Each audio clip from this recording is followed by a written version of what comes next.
In that case, then we're just about a couple of minutes over on the hour of the minister with the ministers. So at this point, I will thank him, and he may if he wishes. Of course, we wouldn't say no if he wanted to stay through to the end. But at this point, we'll thank the minister for appearing. We have Dr. Tam, and we still have our other officials on the call. So I'm going to proceed directly to now back to Mr. Brassard for 6 minutes. Go ahead, Mr. Brassard. Thank you, Mr. Chair. I want to go back. I'm so sorry, Mr. Brassard. Mr. Chair, I just had a quick question. Will Dr. Tam be making an opening statement? I did not receive an indication that there would be an opening statement from Dr. Tam, but I would, and we're much less than an hour now. If Dr. Tam, if you do have an opening statement that you wish to make, I think I would permit it. But if not, I will go directly to questions of Mr. Brassard. Do you have an opening statement, Dr. Tam? Mr. Chair, no, I do not. Okay. With that, then, Mr. Brassard, go right ahead. Thank you, Mr. Chair. Mr. Allison, I want to go back to something that you said. You said that 33 million Canadians who had their mobility data collected had an opportunity to consent by this. And I just want to make this clear because the 33 million figure is the number of every cell phone that exists in this country. So you're telling me that 33 million Canadians actually consented to having their data collected in the manner in which they did?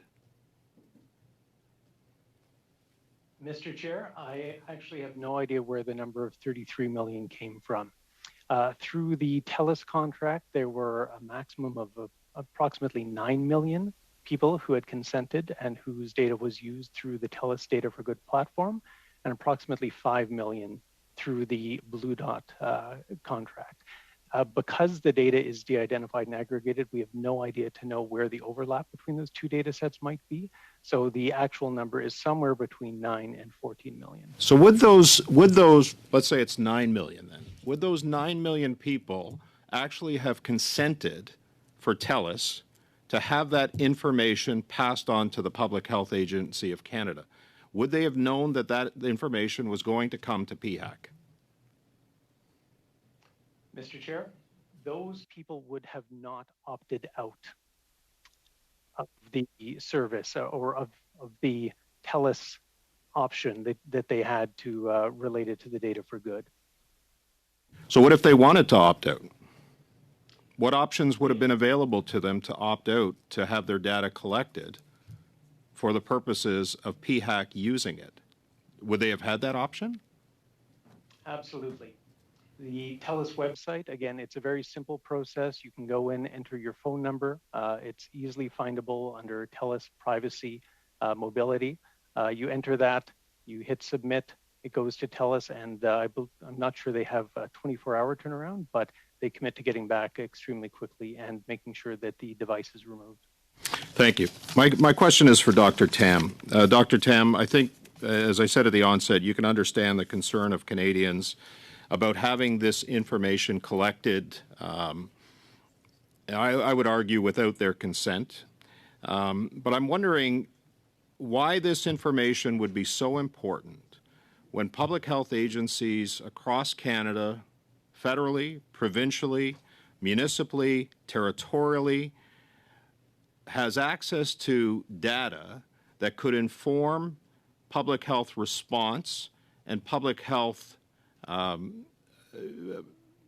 not just public health response, but public health response going forward. If all of this information is there, why would we put at risk the privacy of Canadians by tracking their mobility data when all of this information already exists? And there are significant risks, and we'll hear about these as we get these security and privacy experts in front of us.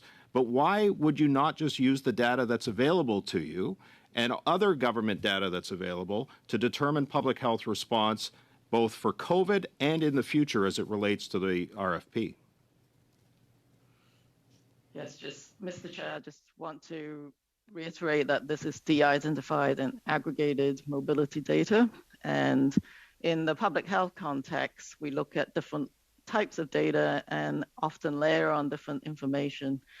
Why it's we believe is an important tool for now and moving forwards is that you can use it to layer on epidemiologic data and to determine whether whether, say, there is a outbreak in a certain location. If you can actually, both in real time, but maybe even in modeling and prediction, know how the mobility patterns go in between different areas, whether it's Canada, and indeed mobility data is used in the global context as well to look at the disease spread potential. That can be one way of using this information. And the other application, as has been mentioned, is to help jurisdictions look at the effectiveness of their public health measures. And the identified and aggregated data can certainly help with that. We are in the infancy, I believe, in public health, the application of big data. And we are doing this in a very careful way to respect privacy.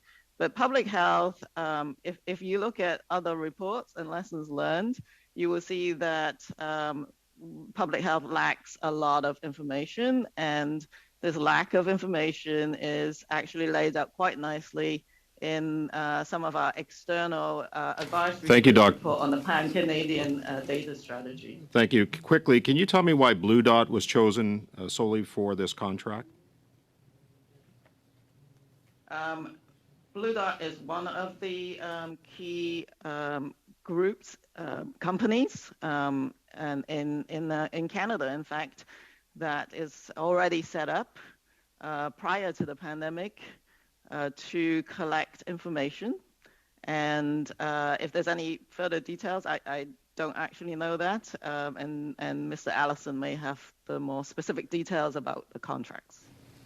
In about 10 seconds. Mr. Chair, I don't have details of why Blue Dot was selected in 2020. Then we'll go now for 6 minutes to